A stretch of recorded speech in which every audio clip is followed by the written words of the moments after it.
When I first began brainstorming about what I was going to do my capstone project on, what I was going to spend essentially an entire semester working on, I figured everyone would think, oh, Miller's going to do something on politics, so Miller's going to do something that's very straightforward, something that doesn't really test him, but this time, at the end of my senior year, I wanted to do something that pushed my boundaries a little bit.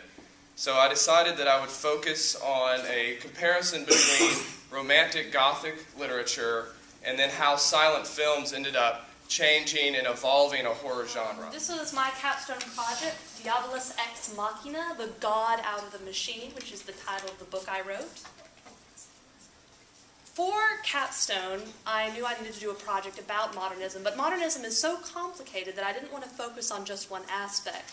So instead of talking about art or physics or astronomy or all the great poetry, I decided to kind of try and incorporate everything into a work of fiction, because I believe, as I've argued with Miss Russick, that fiction is sometimes better in some ways than nonfiction in conveying the meaning of your essay. And basically, how it went down was that there was this reviewer who said, a woman could never write the works of Shakespeare. And she replied, yes, a woman could not write the works of Shakespeare in that time period, in that context, because women were not given respect, education, or any of the necessary tools that Shakespeare was given in that time. I have always been interested in centripetal acceleration, because they coined the term the Celtic Twilight for the Irish revival of literature at his time. So he was helping fuel the fires for change. As cheap, gimmicky, and almost a refined form of cheating. But in my research, I found that though there are exceptions, modern art is a beautifully crucial link in the evolution of art and self-expression, which pushes people to not only change the way they approach the canvas, but the way they see those around us. At the Paris exhibition. This was an international event. Countries from around the world came in to see his bulbs lighting Paris. Essentially, modern art is a key to understanding the changes concerning the human psyche at the turn of the 20th century. So, now, being that I am in fact a teenager with little training beyond basic foundations of art, the thought of tackling all to most of the modern era art was daunting. And to be honest, I didn't really have the slightest idea where to begin. But as the great and wise Mr. Townsend says of artist block, pretend you don't have it, and just create. No, it's just like my sketchbooks where I have names and everything. I can't spell. I want to see it. It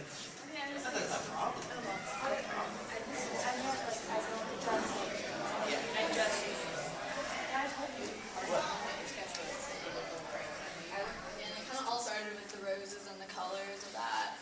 And for Impressionism, having neutral colors is very normal, but then with the Fauvism, it's not. I got to take photos of stuff. I'm sorry. No, you're fine.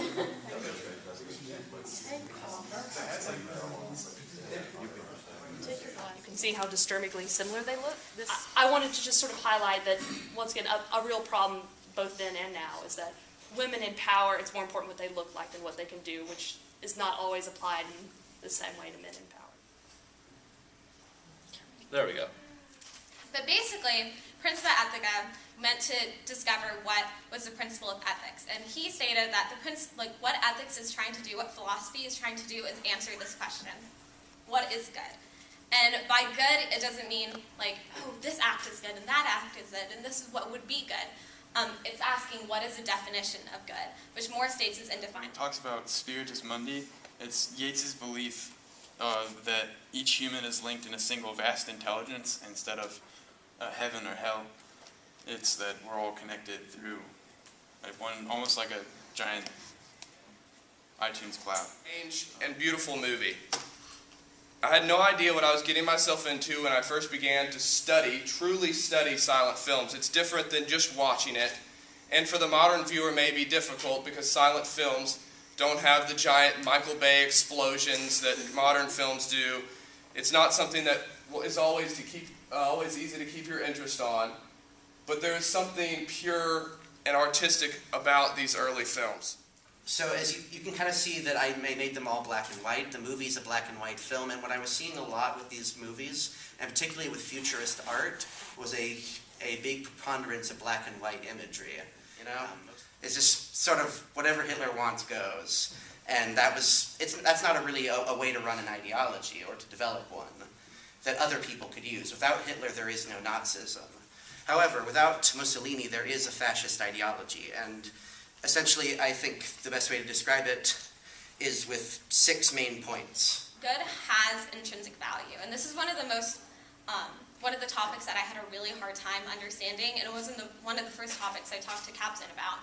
And this is the idea that the value of the whole is greater than the sum of its parts, which is kind of confusing. I didn't really understand, like, how can the whole not equal to the sum of its parts?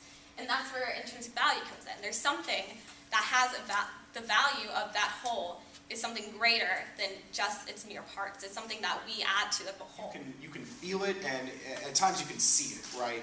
So, in that sense, a vector field is defined at, again, each point in either the river or the air, you're receiving a force in a direction and of a certain magnitude. So he also represents labor. He's sort of like a Darwinian missing link between capital and labor, is the idea of the leader. So with that idea, finally we get to possibly the most important element of fascism, and that is the direction of all resources towards the state's fight against the enemy. And the enemy is both an external enemy and an internal enemy.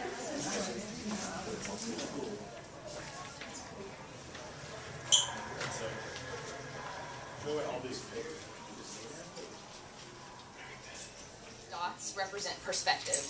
You have maybe one dot towards the back of the room who is not so comfortable being close to the violence. Maybe you have someone who's really comfortable being close to the violence and is right up against the curtain. When you entered the room, right at the right, there was the stand with the circles and the pennies on top. That represents a couple things. It represents the fact that the penny dreadfuls, they would pay a pence to get the next part of the story. It represents consumerism. The whole fact that these people were buying horror and making it into a product represents the huge consumer culture that just absolutely erupted during that time period.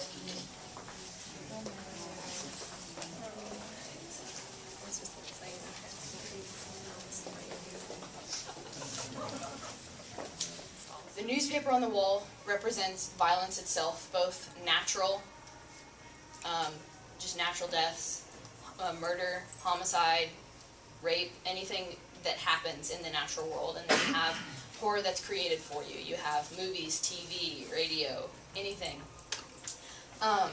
The mirrors represent the possibility of accepting that violence is human nature and that it can take many forms, even in yourself. And the pedestals with the weapons on top of them represent an ability to interact with the violence. The fact that maybe you can go and pick up the gun, you can go and pick up the knife. You can very easily assume the role of the villain.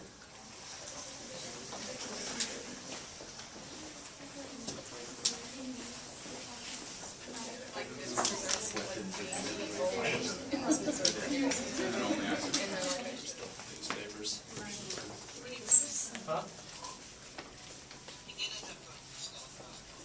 Yep. Of course you get your Ukraine. Oh, high five Avery.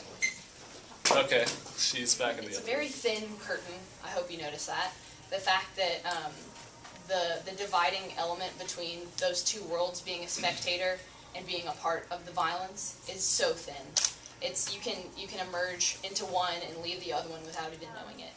And I was showing this, and my dad had an interesting comment. He said, if it was a man, we would ask, what business is he CEO of? What country is he president of? But here, Shivani, we're just like, wow, she looks really pretty. She looks awesome.